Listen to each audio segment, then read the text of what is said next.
I'm recording this on September 7th, 2024, and it's actually a pretty fitting time that I'm recording a video like this because the period of recognition and eligibility period for the Grammys for last year has actually just concluded. So right now is actually as good a time as any to tell you that the Grammys are quite literally a sinking ship, and it's been that way for the better part of 20 years, and I'm gonna tell you why. First off is the laundry list of snubs from very popular artists who were obviously very more deserving than the artist that was actually nominated. The first one that comes to mind just off the top of my head, just in the snap of a finger, is back in 2018 when Astroworld by Travis Scott was quite literally the most anticipated album of 2018, bar none. And Invasion of Privacy by Cardi B had also released around the same time period, around the same eligibility period for the Grammys. Now, for starters, the hype for Astroworld was absolutely massive. Even though the wait for that album seems like a walk in the park compared to the wait for Utopia, 2 years at the time was relatively pretty long to wait for a Travis Scott album. There was so much hype for that album. I mean, of course, we had all the gold Travis Scott heads all around the country. We had the tours announced. We had just the endless hype for the album. The lead single Butterfly Effect being released, like a year and a half before the album even came out. The hype for this album was just absolutely global. In comparison to Cardi B's album, there was some hype, but not nearly the global force that Astroworld was in terms of chart-topping hits and singles for the album. Of course, we had the monstrous single Sicko Mode with that guy that we don't really talk about too much anymore. Stargazing, songs like that were just topping the charts left and right. With Cardi B's album, I think the only hits were, of course, I Like It and Bodak Yellow and that one song with Amigos, which all three of those songs, even combined, weren't nearly as big as even just Sicko Mode itself. Now, before I get into why this snub was such a big deal is because, let me just address first of all that even though my main defense of Astroworld so far is the popularity aspect, you have to be honest that popularity has to be considered to some degree to nominate an album for a Grammy, even if there's been countless examples over the years of albums that were a lot less popular than albums that were nominated, or artists that are a lot less popular than artists that were nominated or received a Grammy, who were obviously leagues more deserving and just overall more talented and just better of an artist than the person that ended up winning. But popularity does, like I said, have to be considered in some aspect for Grammy consideration. I also think that it's kind of worth mentioning that at this point in 2024, the day that I'm recording this video, just recently Astroworld broke a record. Every single song across that 17-track album is now certified platinum, meaning that not a single album in history has achieved that award. So please take that into account after what I'm about to show you. And the Grammy goes to Invasion of Privacy, Cardi B. Your eyes do not deceive you. Invasion of Privacy just beat Astroworld for a Grammy. My best guess would be that maybe Invasion of Privacy to the Recording Academy just seemed like a more commercially viable album as opposed to just a better album that Astroworld was. Now, I'd like to say that that's the only example, or maybe the worst example, of the Grammys snubbing a much more deserving artist who still to this day has yet to win the damn thing. You'd be wrong, because it pretty much only gets worse from here. You ever heard of that album? That little album back there? It's called the Marshall Mathers LP by Eminem, one of the most commercially successful and globally recognized rap albums ever released in history by one of the most commercially successful and globally recognized artists in history. That album came out around the same time as an album called Two Against Nature by I'm pretty sure a folk rock duo called Steely Dan, who, I'm gonna be dead honest, I don't think I've ever heard of. You would think that for an organization that holds commerciality and popularity as one of its biggest cornerstones for an artist to receive a Grammy Award would be almost like a no-brainer to just hand a Grammy over to an artist that just released an album that sold 1.7 million copies in its first week. The Marshall Mathers LP lost to Two Against Nature by Steely Dan. An album that, while it did receive generally positive reviews, it wasn't nearly as much of a global force as this album was. And it wasn't nearly as much of a staple in music history as this album was. And just let's be honest, even at that time, they weren't nearly as big as Eminem was, or probably will ever be. And not to just throw salt on the wound, but I think that this just bears informing you guys that that album just put me to sleep. Fast forward about 10-ish years, the category is Best Rap Album for, I'm pretty sure, the 2013 Grammy Awards. And in that period's cycle, we had albums like Kanye's Yeezus, Jay-Z's Magna Carta Holy Grail, Pedophiles. Nothing Was the Same, and of course Kendrick Lamar's just absolute classic Good Kid Mad City. Another album was in that category that, I mean, I guess for some reason by Grammy standards deserved to be there, considering it was a very, very popular album. It was The Heist by Macklemore and Ryan Lewis. Macklemore being a rapper that isn't really held to super high regards, even back in those days, even when Thrift Shop was just everywhere, Can't Hold Us was everywhere. Those were some of the biggest pop rap or just pop tracks in general of that year. I'm sure some people at that point might have even been pissed off that album had even gotten nominated as just even for Best Rap Album. I mean, Macklemore at that point wasn't really a rapper. He was more like a pop star that rapped occasionally on his big hits. But Kendrick, Horrible fucking person. Jay-Z, and Kanye are all rappers who all released much better rap albums than Macklemore ever could, even at that point. Kanye's Yeezus, I mean, however polarizing it was still a very successful album. Jay-Z's Magna Carta Holy Grail, even though it wasn't the best album, again, washes anything Macklemore has ever released and will ever release. Was riding high off singles like Tuscan Leather, Hold On, We're Going Home, and Pound Cake. And Kendrick had just released an album that, for one, is bar none the best rap album of that year and possibly the decade.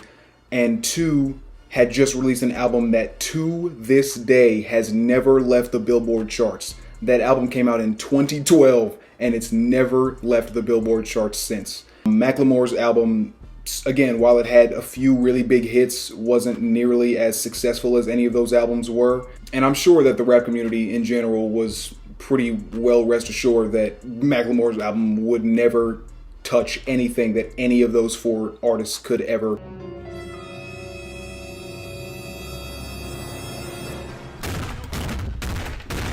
This is one of the very few times where I'll actually give the classic racism argument a little bit of merit, because you really mean to tell me that three, even at that point, well-established artists, one of them regrettably so, and I think we all know who I'm talking about, had just released fantastic albums, and two of which, well, actually three of which are now regarded as classics, had just come out, and one rosy cheek Macklemore, who had a combined 2 hits on that entire album, cleared all of them. I highly doubt that that was a genuine and well thought out decision from the Recording Academy, and that there was even a second of thought about the backlash that would come with that, and because there was much backlash that came after that. Macklemore actually texted Kendrick himself. He essentially apologized for winning, and that Kendrick himself was snubbed. A text message which he then posted to social media, which I thought was kind of a weird move. But, I mean, looking back on it, he probably felt the backlash that was already coming, that was just bound to get worse. And I'm assuming he just did that mainly as damage control, because I'm sure that a lot of people were coming after him for some reason, instead of the Recording Academy for that decision, even though I highly doubt that Macklemore had anything to do with that. He was just an artist that was releasing music, and the Grammys favored him. Kendrick even addressed this on a radio show. Yeah, I think it was uncalled for, to be 100 with you. When he sent it to me, I was like, okay, you know, I could see him feeling that type of way because he a good dude. But I think for confirmation from the world, you know, he probably felt like he had to put it out there, which he didn't need to do. But I don't take nothing away from him anyway, because I know where his heart is at, he cool. Now, another situation where the racism allegations were being thrown around was a few years later in 2019, when Tyler, the Creator's Igor won the Best Rap Album category. I think that anybody, even with a basic understanding of music, would listen to that album even one time, and they could easily tell you that that album couldn't be further than rap or hip hop. Sure, there were some rap songs here and there, or rap-centric songs here and there, like What's Good and New Magic Wand, but anybody could tell you that the other 12, 13 songs on that album were nothing but pop and R&B and some neo-soul here and there. This instance in particular really showed how out of touch and how much the Recording Academy's judges really lack in understanding of what a genre really is, or an understanding of what an artist is really capable of, because there's a reason why Tyler's stage name is Tyler the Creator and not Tyler the Rapper or Tyler the Hip Hop Artist, because what he does is create. He doesn't just make one genre of music, and Igor is the biggest example of that. That album is nothing but pop and R&B and neo-soul, like I said earlier. Now, the reason why the racism claims were being thrown around, or at the very least stereotyping allegations were being thrown around, Tyler actually addressed this in his post-Grammy speech, and I'll put that up on the screen now. It sucks that whenever we, and I mean guys that look like me, do anything that's genre bending or that's anything, they always put it in a rap or urban category. And I don't like that urban word. It's just a politically correct way to say the N-word to me. Now, I'm sure I might get a lot of comments that are like, oh, well, I mean, the other nominees really weren't that good, so maybe this is the right choice after all. My point is that this album shouldn't have even been in this category because, again, anybody with, a little over half a brain would easily be able to come to the conclusion that, sure, again, like I said, there were few and far between rap songs here and there, but again, this was like, what, a 13, 14 track album, and maybe 2 out of those 13 or 14 were hip hop. And whoever's in charge of judging or determination when it comes to giving out awards, I'm just going to say, they're quite frankly old heads who don't understand how genres work in 2019 at that point, or nowadays in 2024 especially. As I was researching this video, I was just racking my brain thinking how anybody could listen to a song like A Boy Is a Gun or I Think or Earthquake or Gone Gone Thank You and think that, yeah, this is rap or hip hop or urban. Now, you would think that after such a big debacle that the Recording Academy would next time around take things into a little bit better consideration when it comes to award consideration and when it comes to just, quite frankly, fairness to others when it comes to, again, award consideration. You would be very wrong. Because on November 12th, 2020, The Weeknd made the monumental announcement that he was going to be performing at the 2021 Super Bowl, which I'll get to why that's important in just a minute. This announcement was just a few weeks before the nominees for the 2021 Grammys were to be announced. And I don't know if you remember, but back in 2020 when the world was on lockdown, pretty much all people did was just go online, go on TikTok and listen to music and watch videos all day long because that's pretty much all we could do. And back in 2020, The Weeknd released, to this day, his most successful album, that being After Hours, and the lead single on that album, Blinding Lights, being quite literally the most popular song ever released, was on that album. Not to mention other big hits like Save Your Tears and the title track, Scared to Live. This was a huge album. So by the time the nominees list comes around, I'm sure we were all expecting, best song, best R&B, best pop, record of the year, song of the year, album of the year, maybe at a push, best hip hop or urban for some reason. The man wasn't nominated for a single award. Not best song, best album, record of the year, best pop, R&B, nothing. And shortly after this list came out, The Weeknd actually immediately took to Instagram and Twitter to call the Grammys corrupt, which he could not be more correct about in light of some recent news, which I'll get into. So like I said earlier, The Weeknd announced that he was going to be performing at the Super Bowl just a few weeks before the nominations list for the Grammys were announced. I would imagine that negotiations were probably already in place before he made that announcement, of course. What I'm assuming took place was that the Grammys may have approached him about performing at their show, and I'm sure he had already gotten the request to perform at the Super Bowl as well, and I'm assuming that they made him choose one. It was, if he was going to be at the Super Bowl, they weren't going to nominate him for anything. Or if he picked to perform at the Grammys, then they would probably shower him with awards considering... Sorry, my camera died right here, I guess, or it just stopped working. I was just saying, considering the global phenomenon that was After Hours.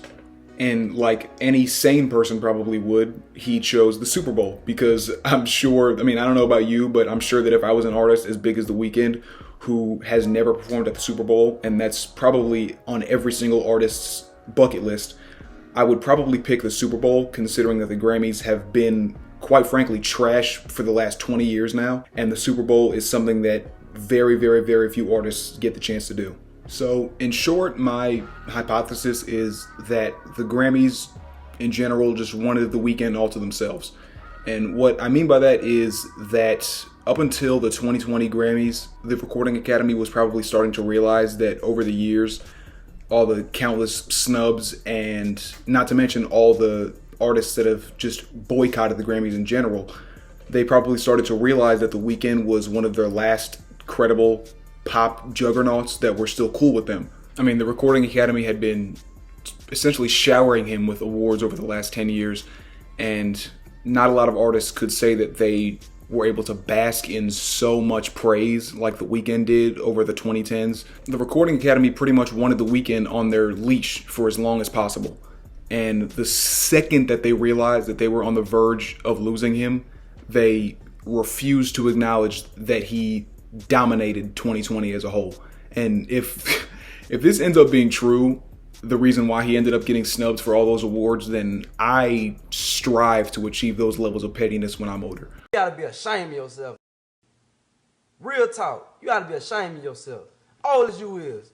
And lastly, to briefly talk about just how many artists have just flat out boycotted the Grammys. I mean, the list is too long to count, but most notably being Freaky ass nigga. who back in 2021 stopped submitting his music to the Grammys after Certified Lover Boy came out, which he would then go on to just renege on that statement and then submit the below average Her Loss for Grammy consideration. Bottom line is that the Grammys will remain a stain on music recognition for probably the foreseeable future until something drastic changes after a result of the years and decades of snubs, shady practices, and just illiteracy when it comes to determining genres for recognition and when it comes to determining artists for recognition. Again, something drastic has to change in order for this award ceremony to become a legitimate form of celebration for an artist's success or determination for an artist's success. So if the Recording Academy is going to continue to perpetuate blindness amongst deserving artists and groups,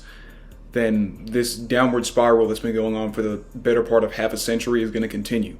And it's going to continue and continue until it reaches a boiling point. If it hasn't reached a boiling point already. And what that boiling point is, you tell me.